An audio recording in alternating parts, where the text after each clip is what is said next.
ज्या पद्धतीनं आपण कपडे किंवा इतर गोष्टीबद्दल बघतो त्याच्यापेक्षा जास्त चौकस हे अन्न जे खातोय, औषधं जे घेतोय त्याबद्दल राहावं असं माझं मत आहे. लास्ट एक इम्पॉर्टंट इश्यू जो मला वाटतो ही AMR anti microbial AMR anti microbial resistance हे सध्याच्या काळातील आरोग्य क्षेत्रासमोरील सर्वात मोठं आव्हान मानलं जात आहे. सोप्या भाषेत सांगायचं तर जेव्हा जीवाणू म्हणजे बॅक्टेरिया, विषाणू, व्हायरस, बुरशी, फंगल आणि परजीवी म्हणजे पॅरासाइट्स यांना मारण्यासाठी बनवलेल्या औषधांविरुद्ध म्हणजेच अँटीबायोटिक्स विरुद्ध स्वतःची प्रतिकारशक्ती निर्माण करतात, तेव्हा त्या स्थितीला AMR म्हणतात. रेझिस्टन्स ही एक नैसर्गिक प्रक्रिया आहे, परंतु मानवी चुकांमुळे ती वेगाने वाढत आहे. हे खालील प्रकारे: सर्दी, खोकला किंवा व्हायरल इन्फेक्शनवर अनावश्यकपणे अँटीबायोटिक्स घेतल्यास शरीरातील चांगले जीवाणू मरतात आणि हानिकारक जीवाणूंना औषधांविरुद्ध लढण्याची संधी मिळते. जर तुम्ही डॉक्टरांनी दिलेल्या अँटीबायोटिक्स गोळ्यांचा कोर्स पूर्ण केला नाही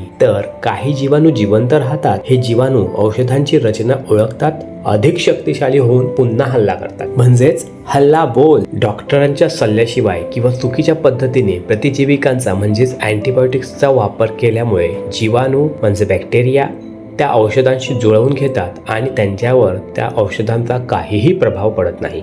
या स्थितीला अँटीबायोटिक रेझिस्टन्स असं संबोधन आहे, म्हणजे औषध न चालणे. आता हे होतं कसं? एका व्यक्तीला घशाचा संसर्ग थ्रोट इन्फेक्शन झाला आहे. डॉक्टरांचा सल्ला न घेता त्या व्यक्तीने स्वतःच्या मनाने किंवा मेडिकल स्टोअरमधून अमॉक्सिसिलिन हे अँटीबायोटिक्स घेणं सुरू केलं.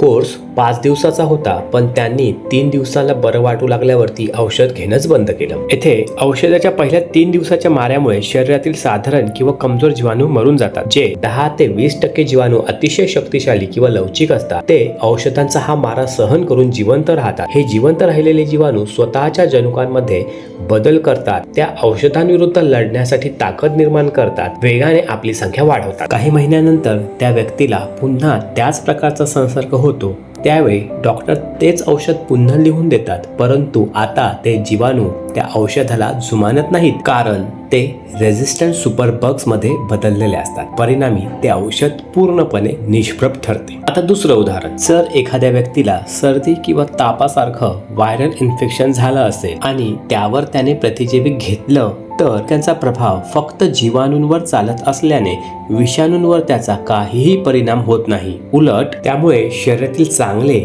उपयुक्त जीवाणू नष्ट होतात आणि शरीरातील इतर हानिकारक जीवाणूंना नवीन औषधांविरुद्ध रेझिस्टन्स निर्माण करण्याची आयती संधी मिळते. प्राण्यांना वाढीसाठी किंवा प्रतिबंधात्मक म्हणून अँटीबायोटिक्स दिल्यास त्या प्राण्यांच्या शरीरातील जीवाणू रेझिस्टन्स होतात आणि अन्नाद्वारे किंवा पाण्याद्वारे मानवापर्यंत पोहोचतात. रुग्णालय किंवा सार्वजनिक ठिकाणी योग्य स्वच्छता नसल्यास हे रेझिस्टंट जीवाणू एका व्यक्तीकडून दुसऱ्या व्यक्तीकडे सहज पसरतात. आता आपण काय करू शकतो? फक्त डॉक्टरांच्या सल्ल्यानेच औषध घ्या. स्वतःच्या मनाने कोणतेही मेडिकल स्टोअर मधून अँटीबायोटिक्स विकत घेऊ नका. कोर्स पूर्ण करा. जर डॉक्टरांनी 5 दिवसाच्या गोळ्या दिल्या आहेत तर बरं वाटलं कोर्स पूर्ण करा. ओके? एकंदरीत काय तर तुम्हाला दिलेल्या गोळ्या 2 आणि काही वाटलं तर कॉल करा.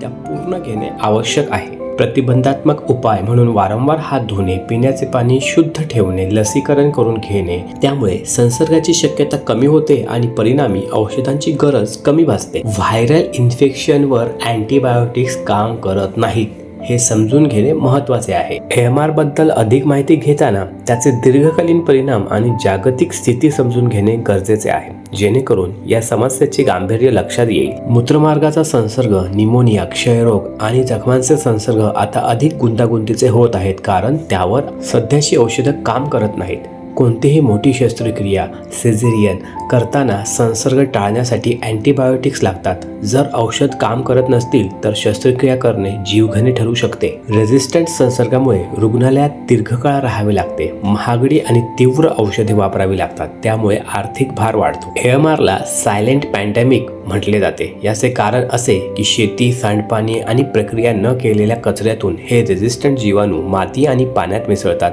तेथून ते अन्न साखळीत प्रवेश करतात. तसेच आजच्या काळात लोक विमानाने जगभर प्रवास करतात. एक रेझिस्टंट जीवाणू एका देशातून दुसऱ्या देशात तासाभरात पोहोचू शकतो. मगाशी सुपरबग्स उल्लेख आलेला. अँटीबायोटिक्सच्या विरोधात प्रतिकारशक्ती निर्माण केली आहे त्यांना सुपरबग्स म्हणतात. हे जीवाणू सध्याच्या उपचारांना पूर्णपणे दाद देत नाहीत. उदाहरणार्थ MRSA हा जीवाणू त्वचा आणि रक्तप्रवाहात गंभीर संसर्ग तयार करतो. मल्टीड्रग रेझिस्टंट TB क्षयरोगाच्या उपचारात सर्वात महत्त्वाचे औषध आता निष्प्रभ ठरत आहे. एक फिटनेस कोच म्हणून मी आपणास थोडक्यात सांगेन, इम्युनिटी म्हणजे रोगप्रतिकारक क्षमता वाढवण्यावरती भर द्या.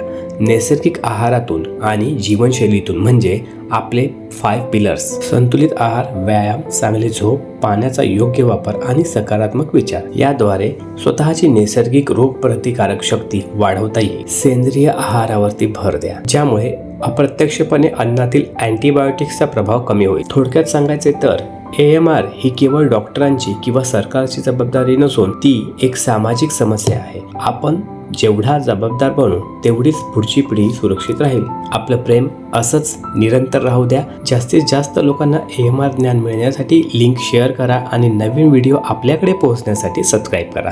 धन्यवाद.